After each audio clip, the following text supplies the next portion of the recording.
When toddlers don't listen. Come here, don't touch that. Stay away from there. Don't put that in your mouth. Stop whining. Put that back. Any of these sound familiar? We are all dealing with it. How in the world do we get our toddler to listen? I've got 7 ideas that should really help you out today, and at the end I'll bring it all together with a real life example. Hello, I'm Cassie from Custom Built Parenthood. I have 3 kids, ages 2, 5, and 7, and I'm here to just help you enjoy parenting. If you're new and looking for some win-win scenarios for you and your kiddo, I would love for you to subscribe to my channel, hit the notification bell so that you don't miss anything. Number 1, take inventory of all your requests. What are you asking your toddler to do? And I'm actually serious. Like, get out a piece of paper and write down all the times that you're hoping your toddler will listen. It's probably times when you're telling them to do something or to stop doing something. The point of making this list is to acknowledge the amount of things that we're expecting of our toddler. More likely than not, it'll be pretty eye-opening how daunting it is for both of us to manage that whole list. Some of the things on my list are coming to cooperate for diaper changes, help getting dressed, not getting into my makeup bag, putting dirty clothes in the hamper, being willing to brush his teeth, eating his meals, bringing me his dirty dishes, not throwing food, we're still dealing with that, putting shoes and a hat on before going outside, leaving the dishwasher soap alone, wearing a helmet before riding anything outside, not running in the road, letting me buckle him in his car seat. I could go on and on, but you get the idea.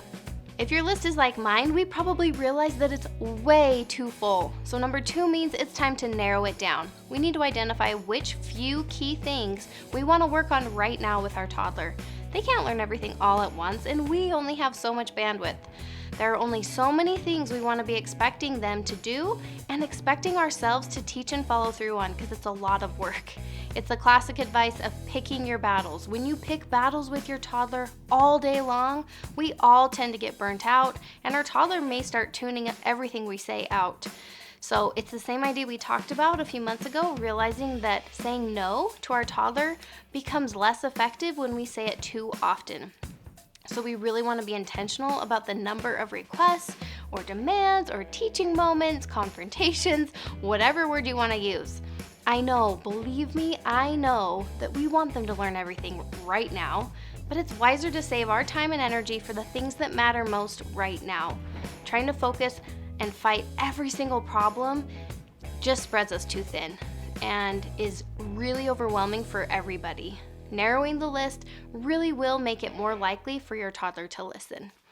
Okay, so let's do this. First, cross out anything that can be eliminated by you making some adjustments to the space. So my makeup bag, the dishwasher soap, you guys know I'm a big fan of creating a yes space. This will help us avoid wasting ammunition in battles that could be avoided altogether. So my makeup bag, would it really kill me to just put that one shelf higher so that he can't reach it?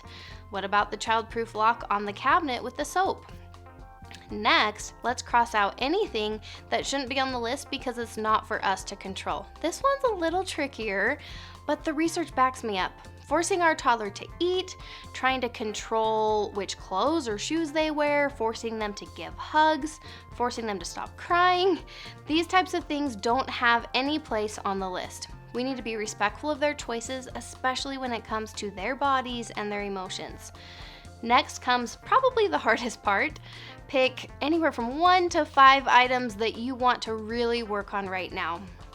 We fully plan on getting to the rest of the list, but for now we need to focus on these few things and let the rest just sit on the back burner. We are giving ourselves permission right now to not pick those battles.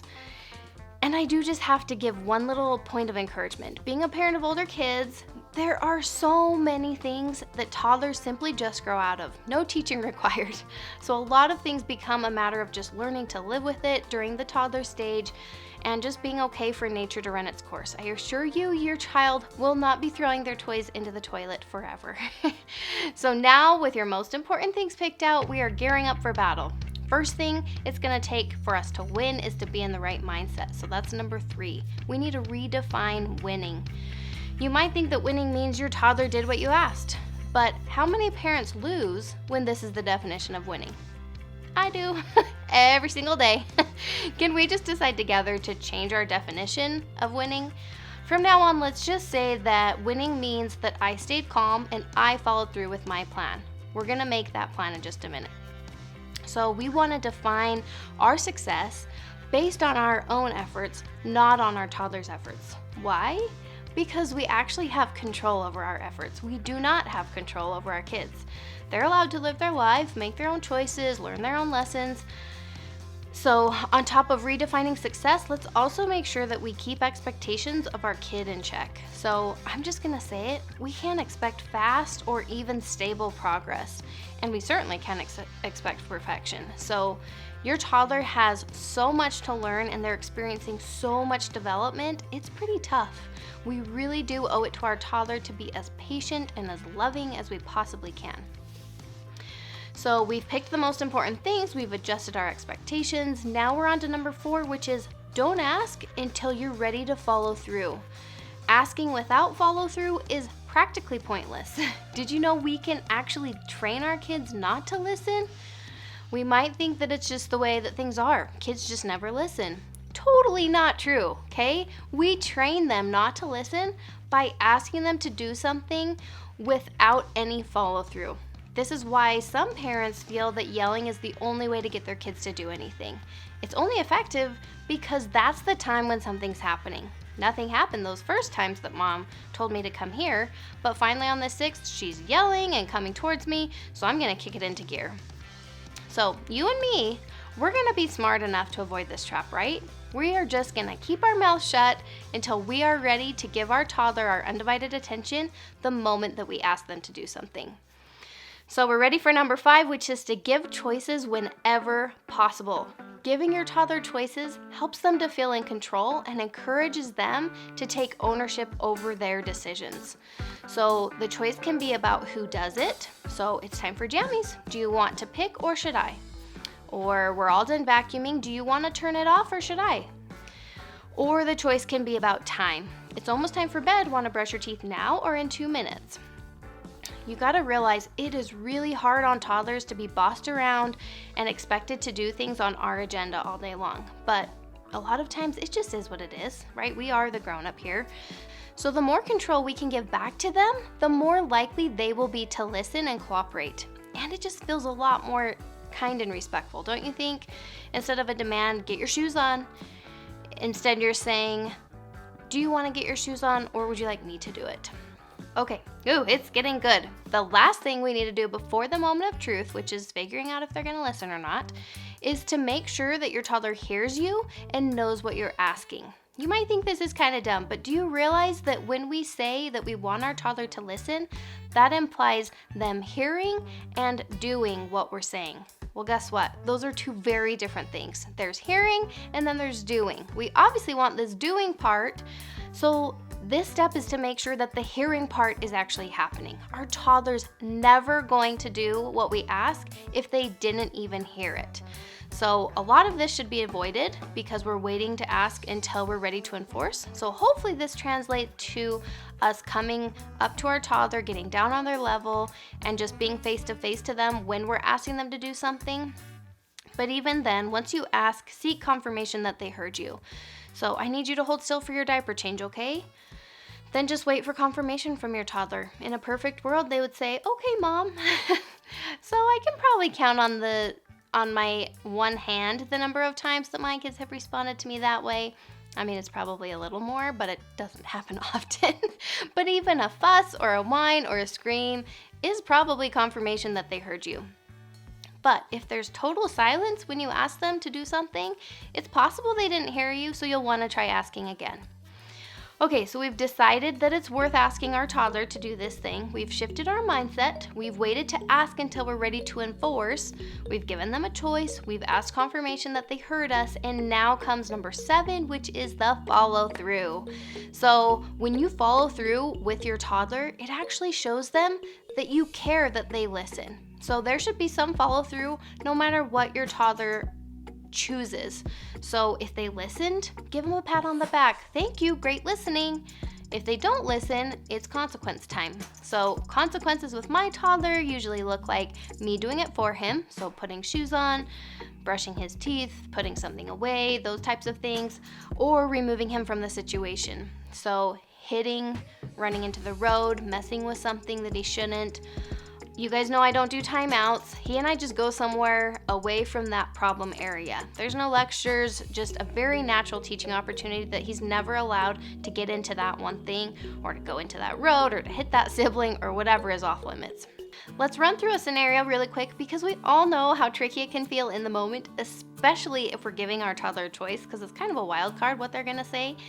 So let's say that we're at a friend's house and it's almost time to go. So I tell my toddler, it's just about time to go. You wanna leave now or in 2 minutes? He says now, so I say, great, let's get your shoes on. Do you wanna put them on or should I? I want to. Awesome, thanks. But then he isn't starting to put them on, or he's starting to whine. So I say, oh, bummer, it looks like you need me to do it. And then I put his shoes on. Or let's say he says he wants 2 minutes. Awesome, you have 2 more minutes to play and then it's time to go. 2 minutes pass by, so I go to him.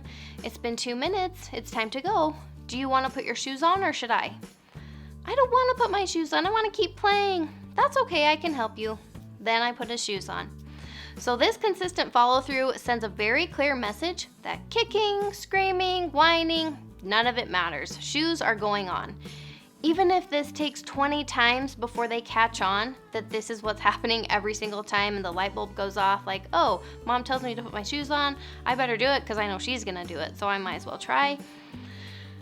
Basically, just look at it as those 20 times are just giving you practice. You get more and more practice to stay calm and cool and collected. We're not yelling or making a scene.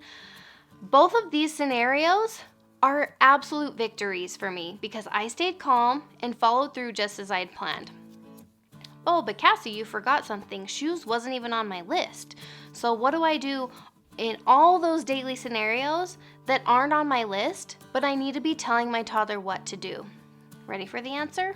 Eliminate those battles whenever possible.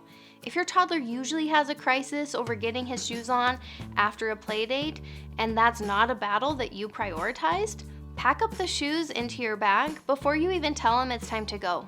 We're not going to expect them to listen because we're not even going to ask.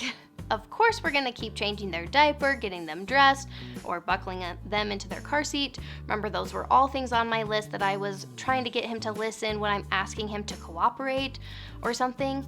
So we're just going to stop picking the battle that they cooperate or that they're pleasant about it. We're just going to go about our business and not just hope and expect them to listen and to stop struggling or whatever the whole battle is. I know it's a nightmare, but if that's not one of my priorities, it's not a battle worth picking. So you're gonna wait to focus on those things until you and your toddler are in a position to give it your attention. We're forcing ourselves to boil it down to the basics or the most important things.